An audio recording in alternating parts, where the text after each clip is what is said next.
Assalamualaikum warahmatullahi wabarakatuh. Alhamdulillah tidak terasa kita sudah memasuki materi yang ketiga ya di kelas 10 ini, di tahun pelajaran ini. Semoga anda sekalian masih tetap ya diberikan nikmat kesehatan, masih tetap semangat dalam mempelajari semua ya, menerima bimbingan dari Bapak, dan senantiasa terus mengikuti ya sampai nanti akhir semester dan sampai nanti akhir kenaikan kelas.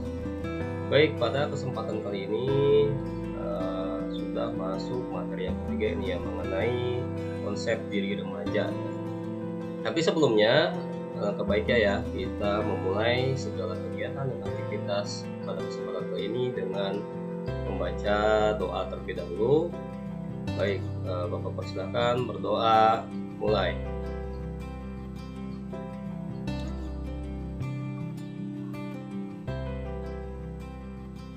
Berdoa selesai.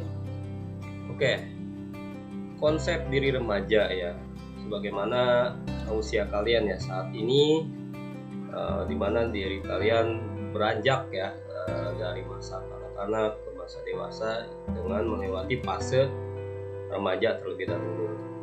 Ya, di sini tujuan dari pemberian materi ini yaitu dapat memahami dan menemukan unsur-unsur konsep diri serta memahami dan menerima kelebihan dan kekurangan secara wajar dan penuh rasa syukur.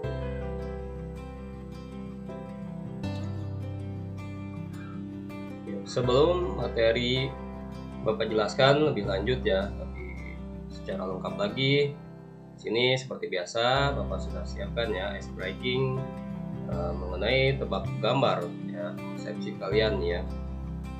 Baik, bisa kita mulai ya.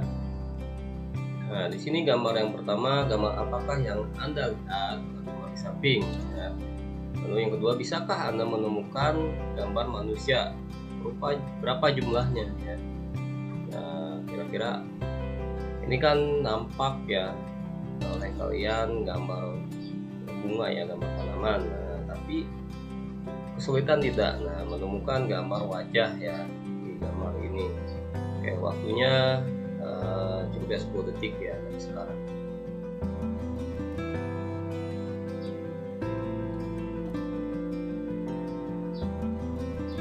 Oke, sudah ya, langsung saja kepada jawabannya ya. Nah, ini ya dari persepsi bayangan ya, ada dua kepala atau muka ya dari gambar tersebut, yaitu ada hidungnya, mulutnya ya, nampak di situ ya.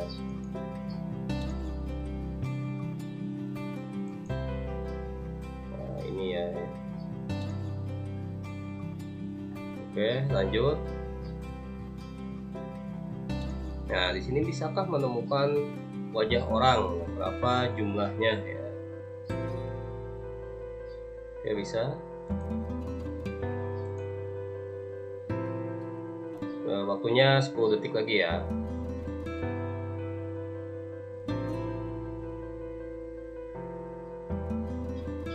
Oke, sudah ya. Jawabannya yaitu ini ada 5 ya. Ada gambar wajah tersembunyi yaitu ya setiap yang dilingkari. Oke, itu tadi ya sekedar ice breaking aja dari Bapak ya. Terima kasih.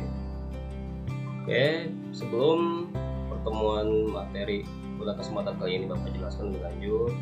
Adapun di sini sekedar pengantar ya persepsi dari materi ini. Anda mungkin sering bertanya kepada diri sendiri tentang apa, siapa, dan bagaimana diri saya. Pertanyaan tersebut merupakan suatu bentuk pencarian konsep diri. Nah, konsep diri merupakan sesuatu yang dibentuk, bukan ada secara otomatis. Seiring dengan tingkat pertumbuhan dan perkembangan individu. Oleh karenanya, pembentukan konsep diri berkaitan erat dengan lingkungan di mana individu hidup dan beraktivitas. Dengan kata lain, lingkungan berpengaruh besar terhadap pembentukan konsep diri. Pandangan tentang diri sendiri yang sudah berkembang pada masa anak makin menguat pada masa remaja. Remaja adalah pribadi yang sedang berkembang menuju kematangan diri, kedewasaan. Nah, untuk itu, remaja perlu membekali diri dengan pandangan yang benar tentang konsep diri. Remaja perlu menjadi diri yang memiliki konsep diri positif. Ya, itu ya konsepsi dari materi pada kesempatan kali ini. Ya, baik, sebelum materi juga Bapak jelaskan, di sini tayangan video ya, ada film yang berjudul Jangan Takut Menjadi Dirimu Sendiri. Baik, langsung saja ya, silakan disimak terlebih dahulu.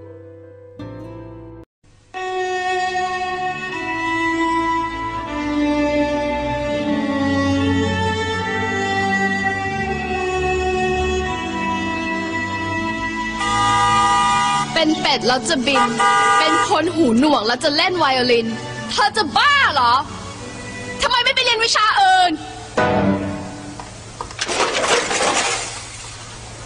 เสียเวลาคนอื่นเขา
จบไปแล้วอย่างสวยงามนะครับสำหรับผู้เข้าประกวดคนสุดท้ายของเราในวันนี้นะครับและในช่วงต่อไปก็จะเป็นช่วงของ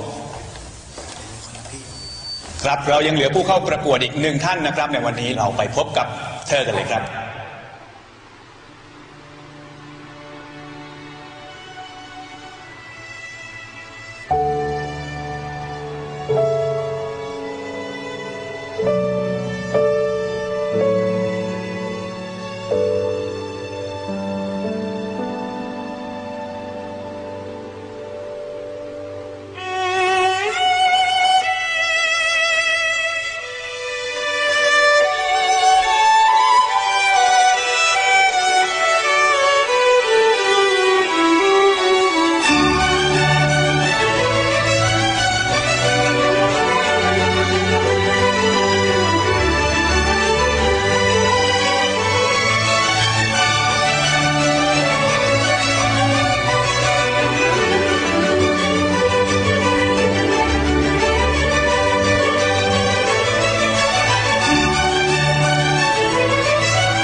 Tadi video ya cukup menarik ya, yang jangan takut menjadi dirimu sendiri itu, dimana tadi ada seorang ini ya gadis ya, itu memiliki keterbatasan termasuk berkebutuhan khusus ya, untuk guna bicara ya, tidak bisa berbicara, dan akhirnya dia tahu potensi diri dia gitu kan, dia tahu dan dia sendiri mampu sebenarnya untuk memunculkan potensi dirinya gitu kan.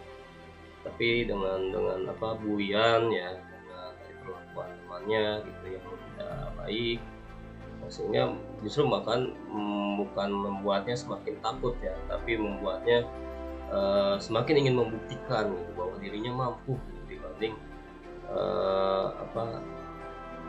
yang dibilang oleh temannya itu ya, dibilang oleh orang lain kalau dia tuh sebenarnya sudah mempunyai keterbatasan gitu ya, dapat hinaan gitu ya. Nah itu sebenarnya yang jadi pecutan buat dia untuk menunjukkan bahwa siapa dirinya sebenarnya. Nah inilah yang perlu kita ambil ya hikmahnya, bahwa jangan pernah takut menjadi diri sendiri ya, bukan aja siapa dirimu.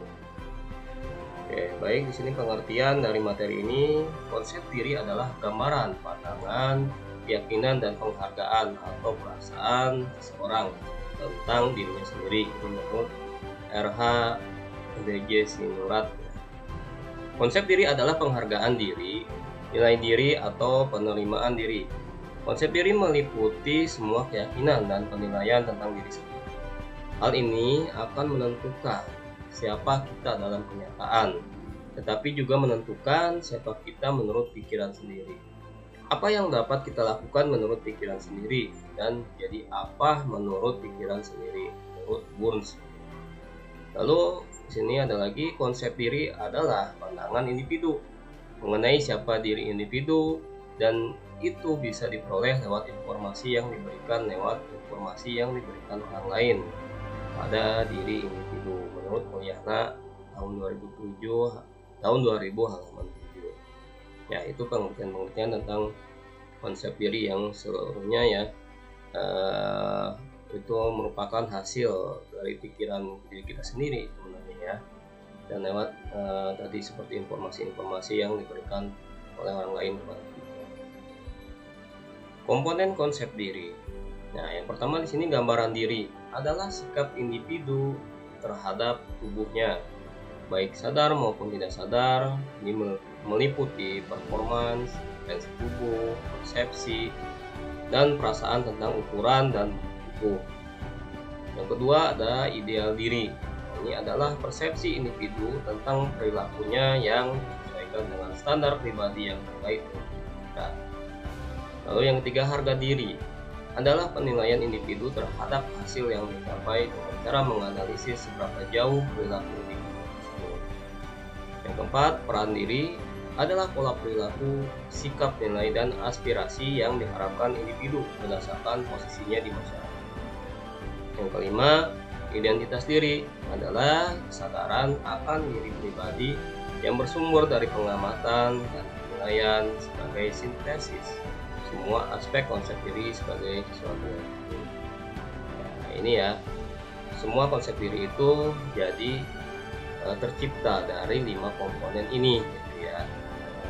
Kita bisa mengenal konsep diri kita apabila kita sudah mengetahui dari 5 komponen ini ya, seperti tadi ya, gambaran diri itu bagaimana ya potensi tubuh kita gitu. Lalu tadi yang ideal diri, apakah diri kita bisa menyesuaikan dengan kita misalkan ingin menjadi dokter. Nah, tetapi jadi dokter itu tidak semudah ya membalikan telapak tangan kan ya. Nah, itu perlu belajar, perlu apa sih basic keilmuan yang harus kita ketahui dulu. Apakah diri kita termasuk sudah menguasai pelajaran tersebut gitu, yang sehingga menjadi menjembatani diri kita untuk bisa meraih ilmu kedokteran itu. Lalu harga diri, nah ini juga kan tadi ya, sampai sejauh mana perilaku kita gitu kan, apakah memang sudah pantas gitu diri kita dinilai baik oleh orang lain ya gitu kan. Kalau kelakuan kita, perilaku kita masih buruk, masih ada pelanggaran-pelanggaran yang kita lakukan ya, tetap ya penghargaan terhadap diri kita oleh orang lain itu juga tidak sebaik gitu yang mereka lihat gitu kan dari perilaku yang kita munculkan. Dan serta peran diri kita di masyarakat itu gimana ya. Itu apakah memang aktif di masyarakat gitu, mengikuti kegiatan-kegiatan yang biasanya ada di masyarakat lingkungan kita di rumah ya. Nah, akhirnya terciptalah identitas diri itu ya. Siapa diri kita gitu kan. Apalagi kalau misalkan ada yang seorang anak tokoh agama gitu, di lingkungan rumahnya ya, atau anak pejabat yang memang itu karena konsep diri yang dimunculkan pandangan orang lain itu dari orang lain kalau itu ya, karena pengaruh dari orang tua. Tapi kalau kita hanya anak orang biasa-biasa saja gitu ya, bukan dari keluarga yang darah biru lah gitu ya, atau apalah gitu, itulah nanti yang konsep diri itu sehingga dibentuk oleh diri kita sendiri gitu. Karena memang apalagi berat ya kalau memang punya orang tua yang punya dipandang oleh masyarakat ya gitu ya, punya jabatan, punya apa gitu ya. Itu sebenarnya jadi beban sebenarnya buat kita sebagai anaknya gitu ya, karena harus setidaknya gitu kan mencontoh yang baik gitu dari orang tua kita, apapun nanti dinilainya kalau ada kejelekan aja gitu kan orang tua kita ya. Ya, lalu di sini bila melihat konsep diri dari 4 sudut pandang. Jadi konsep diri itu bisa dilihat dari yang pertama konsep diri positif tinggi dan konsep diri negatif atau yang rendah ya. Yang kedua konsep diri fisik dan konsep diri sosial. Nah, sudut pandang ini membedakan pandangan diri kita sendiri atas pribadi kita dan pandangan masyarakat atas pribadi kita. Yang ketiga konsep diri emosional dan konsep diri akademis. Dengan sudut pandang ini, kita bisa membedakan pandangan diri sendiri yang dipengaruhi oleh perasaan atau faktor psikologis dan yang secara ilmiah bisa dibuktikan. Yang keempat, konsep diri real ya, dan konsep diri ideal. Sudut pandang ini membedakan diri kita yang nyata atau sebenarnya dan yang dibutuhkan. Nah, jadi itulah ya, melihat konsep diri itu bisa dari 4 sudut pandang ini. Nah, itu biasanya yang memang banyak dilihat dari orang lain kepada kita ya. Nah, secara emosional, dari secara akademis, secara fisik, sosial, secara positif atau negatifnya perilaku kita, dan secara kenyataannya realnya ya, dan idealnya tuh ya pasti kan, misalkan gini, Bapak adalah seorang anak putra dari seorang guru ya, dimana guru kan dipandang oleh masyarakat itu merupakan sosok yang baik ya, yang bisa memberi contoh gitu kan, yang merupakan pendidik gitu ya, orang yang berpendidikan juga. Nah,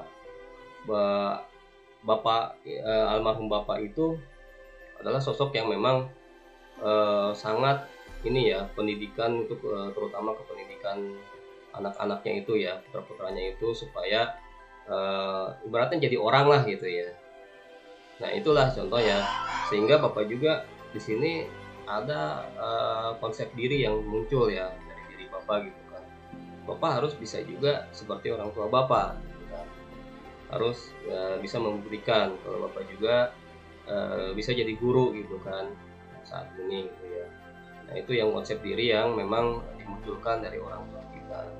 Tapi tetap orang lain juga memandang kalau kita juga kelakuan kita nggak benar gitu, kalau perilaku kita banyak salahnya di masyarakat, tidak bisa berbaur dengan orang gitu, atau akademis kita pendidikannya ternyata rendah, misalkan bapak hanya sekedar lulusan SMA gitu ya.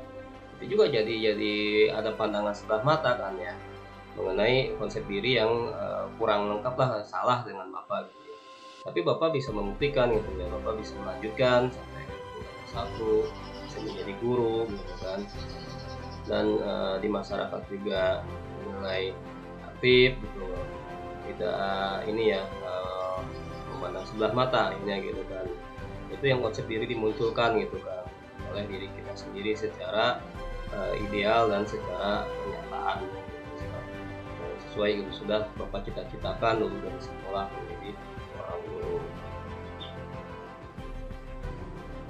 Ya, lalu di sini ada konsep diri positif dan negatif. baik, yang pertama dulu ya, konsep diri yang negatif itu seperti apa sih? Nah, di sini peka pada kritik, responsif sekali terhadap pujian, hiperkritis, cenderung merasa tidak disenangi oleh orang lain, bersikap pesimistis terhadap kompetisi. Nah, itu yang konsep diri negatif ya. Jadi sebenarnya ini jadi apa ya, kurang baik ya untuk konsep diri yang kita bentuk ya dari yang negatif ini. Nah, itu terlalu peka terhadap kritik juga, apapun tidak disaring ya. Kan kritik itu ada sifatnya yang membangun dan ada sifatnya menjatuhkan diri kita kan.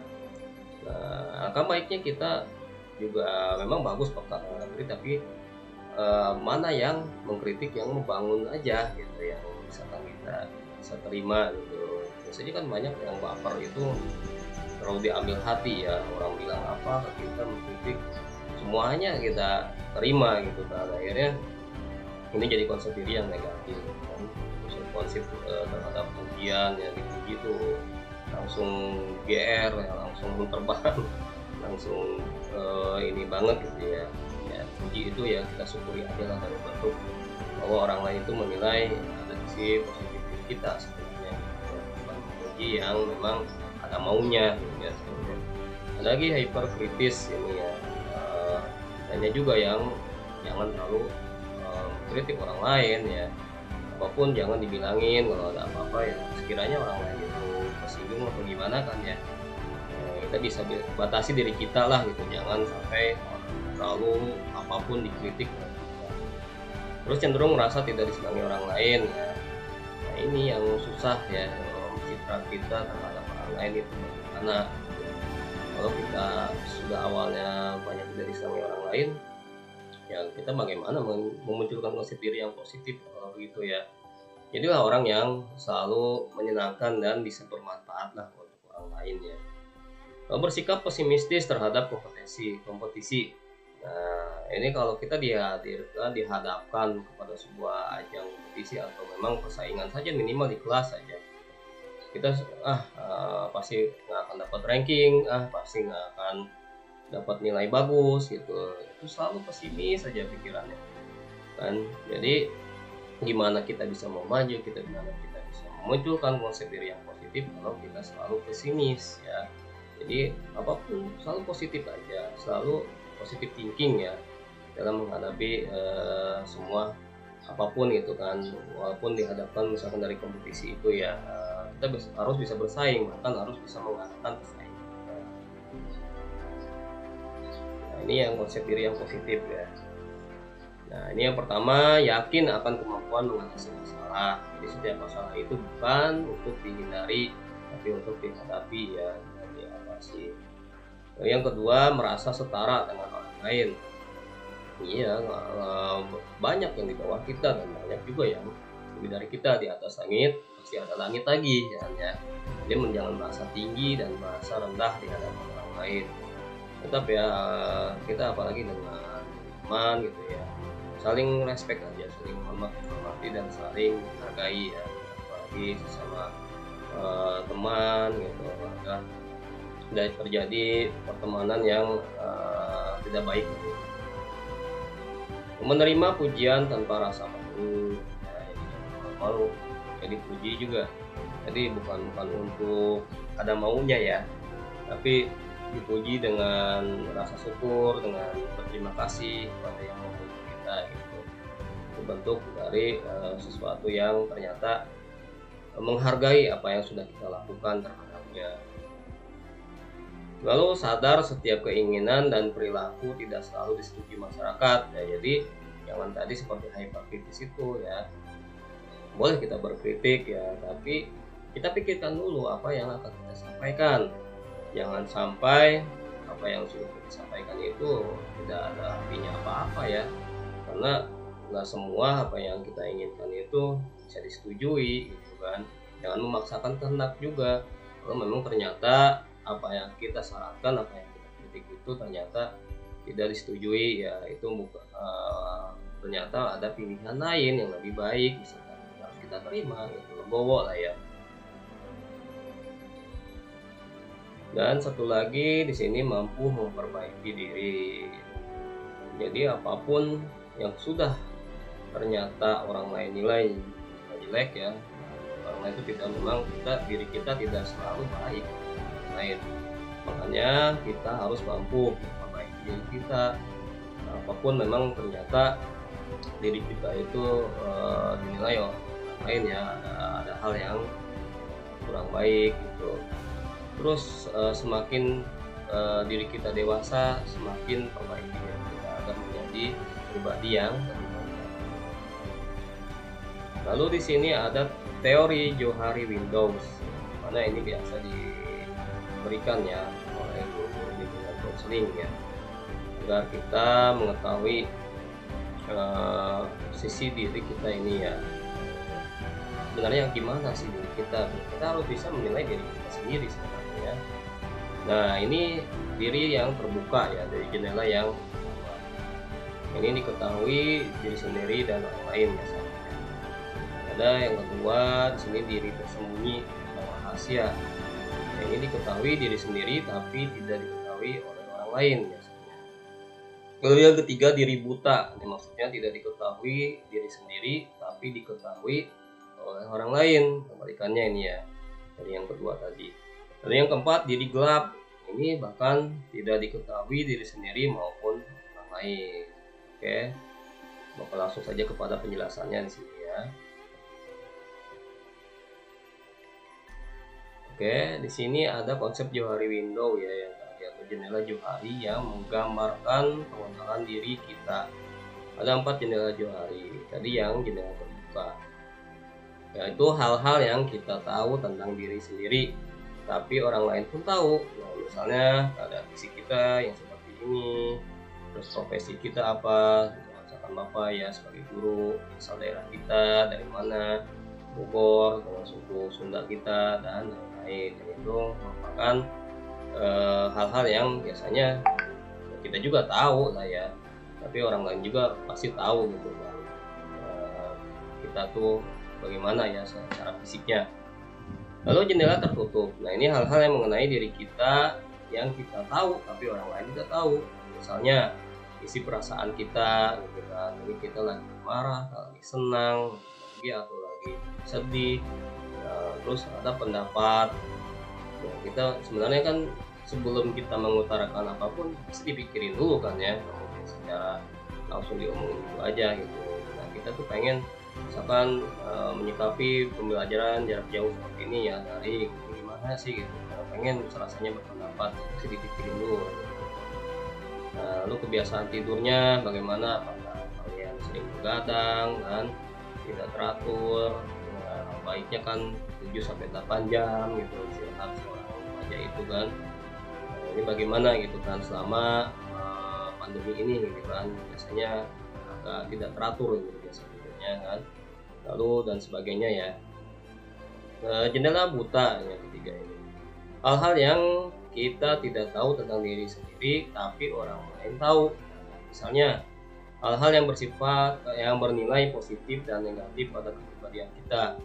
Nah, ini misalkan sikap yang kita munculkan terhadap orang lain, yaitu baik ramah atau baik judes kan, atau juga kita supel kepada orang lain kan, gampang ini ya, bisa ngobrol enak gitu kan. Ada yang seperti itu, ada yang belum apa-apa pendiam gitu, tanya aja nggak mau jawab kan, jutek banget sih orang kan gitu ya. Nah, itu kan jadi penilaian orang lain ya, apakah kita positif atau negatif gitu, karena biasanya tidak diketahui oleh diri kita sendiri ya.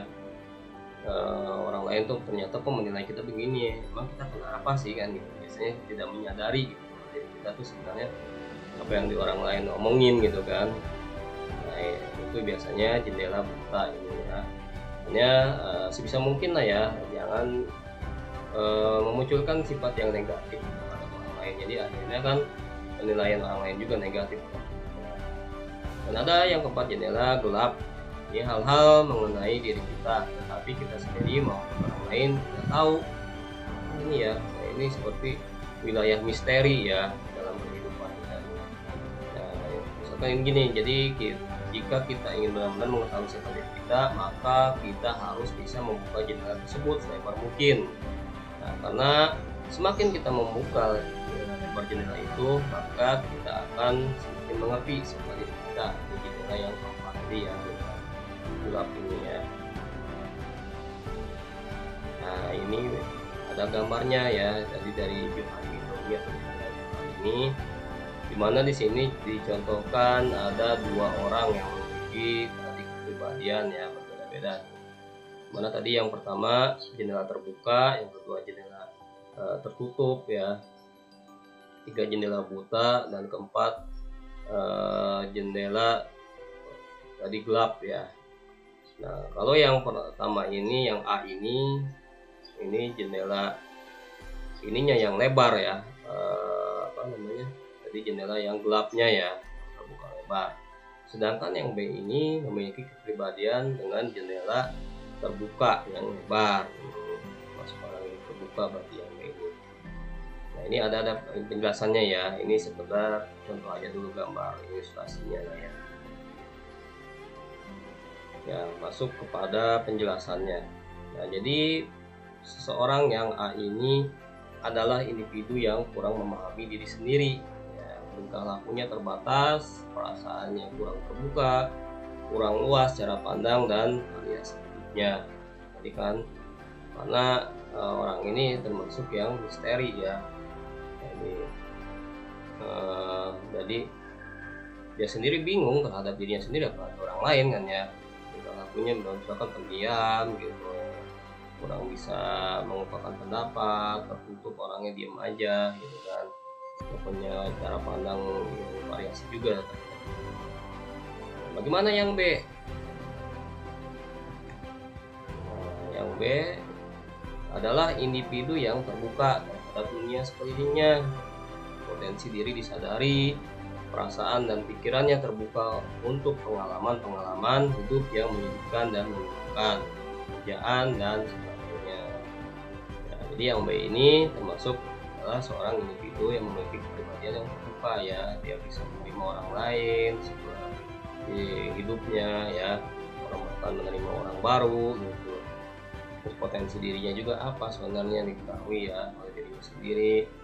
Lalu bisa juga terbuka pikiran dan perasaannya terhadap pengalaman ya, baik itu yang menyedihkan dan menyenangkan, serta bagaimana pekerjaannya ya yang dilewatinya dijalaninya gitu. Itulah pribadi yang terbuka ya terhadap apapun. Ini yang B inilah yang sekiranya bagus ya, baik untuk diterapkan pada konsep diri kita, karena ia lebih spontan dan bersikap jujur ya, dan apa adanya pada orang lain. Dibanding yang A tadi, tidak ada yang ditutupi dalam hidupnya ya, tidak menjadi orang yang berpura-pura apa ya, topeng lah gitu ya dalam hidupnya gitu, dua munafik lah seperti itu. Lalu di sini cara untuk kita agar bisa membuka jendela itu selebar mungkin. Bagaimana? Yang pertama, cobalah untuk selalu terbuka kepada orang lain. Jangan menjadi orang yang munafik dengan berlagak diri kita itu perfect ya. Dengan adanya keterbukaan, maka teman-teman kita pun akan bisa terbuka kepada kita. Itu tadi ya. Jangan jadi orang yang munafik atau bermuka dua. Jadi orang yang apa adanya aja. Meskipun nilai kita orang yang bisa menerima ya siapapun. Lalu yang kedua, bersikaplah apa adanya. Karena dengan sikap kita yang natural tanpa dibuat-buat, maka kita akan mulai bisa menjadi diri kita sendiri. Ada biasanya yang overthinking, ada yang salting ya, salah tingkah terhadap semua jenis biasanya ya. Nah, kalau kita biasa-biasa saja gitu berteman walaupun dengan lawan jenis, jangan kaku dan jangan aneh-aneh lah gitu ya di hadapan lawan jenis juga gitu. Biasa saja gitu dengan kita menunjukkan diri kita siapa, kita ramah, ya, kita biasa saja. Orang lain juga pasti kan menilai kita, oh ini orangnya tulus, orangnya baik, gitu kan. Nggak ada yang terlalu dibuat-buat lah gitu, pura-pura baik lah, pura-pura apa enggak ya, jangan seperti itu. Lalu yang ketiga, mau menerima saran maupun kritik dari orang lain. kritikan negatif akan membuat kita semakin baik. Nah, tadi memang semua kritikan bisa kita terima, tapi alangkah baiknya mana kritikan yang memang bisa semakin kita menjadi berubah ya, jadi hidup kita lebih baik lagi, yang membangun tadi yang Bapak bilang. Lalu yang keempat, cobalah untuk berteman dengan siapa saja. Nah, jangan hanya pada satu komunitas saja, selama itu membawa dampak yang positif. Nah, biasanya kalau di usia remaja seperti kalian, itu ada geng, ada kelompok-kelompok, ya apalah komunitas bahkan gitu ya, dengan teman yang itu saja. Nah, gitu kan, janganlah seperti itu ya, karena siapapun bisa berteman dengan kita. Jangan pilih dengan karena alasan nggak sederajat dengan kita, tingkat teknologinya kurang gitu, jangan gitu ya. Bahkan Bapak pun ya sampai saat ini walaupun Bapak guru ya, dengan satpam, dengan lingkungan semua orang yang ada di lingkungan sekolah, baik itu hanya petugas kebersihan gitu kan, tetap Bapak temenan walaupun memang tidak akrab ya, kita ini aja gitu, biasa saja gitu ya, jangan membatasi diri kita. Bahkan Bapak mentang-mentang guru gitu kan, karena level enggak juga, jangan. Ada kalanya nanti kita pasti membutuhkan mereka gitu ya. Jangan sombong, jangan merasa diri kita lebih tinggi dari mereka. Itu saja, sama-sama Bapak juga kerja di sekolah, ya sama-sama kita berteman lah dengan baik ya. Begitupun kalian ya, secara remaja begini biasanya masih mencari jati diri dan masih mencari teman-teman yang sekiranya kalian. Tapi jangan khawatir gitu ya, walaupun kalian masa pandemi seperti ini jarang ketemu teman, tetap ya jalin komunikasi yang baik dengan teman-teman kalian ya, terutama yang sekelas ya dulu. Apalagi yang sudah ikut eskul ya, biasanya dengan berorganisasi punya teman lagi dari kelas lain, ada kelasnya, itu semakin kalian membuka diri kalian ya terhadap orang-orang yang baru di lingkungan baru juga di sekolah ini ya. Baik, itu saja yang mungkin dapat Bapak sampaikan dari materi yang ketiga ini ya, mengenai konsep hidup remaja. Semoga apa yang telah Bapak sampaikan pada kesempatan kali ini dapat bermanfaat dan kita semakin mengenal siapa sih diri kita sebenarnya ya. Konsep diri kita itu dibentuk oleh apa, oleh kita kah, oleh pandangan orang lain terhadap kita. Nah, makanya kita perlu mengenal diri kita dulu siapa gitu, kan nantinya kita tidak bingung ya, tidak bisa tidak mencerminkan sikap yang jelek dari orang lain gitu. Bahkan cita-cita yang kita sudah inginkan gitu, insya Allah dengan kita punya konsep diri yang baik dapat terwujud ya. Itu saja, sekali lagi terima kasih, mohon maaf apabila ada kesalahan dan kekurangan dalam penyampaian di kesempatan ini.